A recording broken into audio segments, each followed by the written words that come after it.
Okay, fine. So, hi, this is Saurabh, and in this video, we'll be talking about how you're going to use ChatGPT for doing keyword research. So, you can see that this is one of my prompt which I'm using as of now.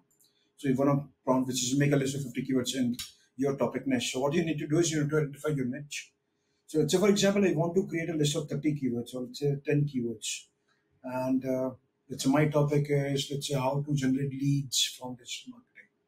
Fine. So, I'll just copy this. I'll go here. I'm gonna say let's say 50 keywords. I'll keep it 10 as of now, just to show you keywords in let's say for example lead generation. So make a list of 10 keywords in lead generation category, and we'll click. So you can see that.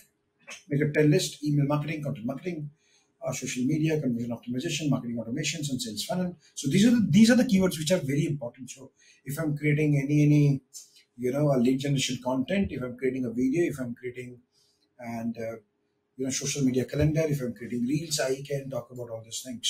So when we talk about 10 keywords in lead generation category: target audience, landing page, call to action, lead magnet, email, content marketing, social media. So these keywords are very important with lead generation category. This is important. So let's say if I'm writing a blog, I can start using on this, but this is just in the initial investigation what we are doing, which is important, right? So this is something very important. Go and check, put this, and try to see what ChatGPT is suggesting it to you.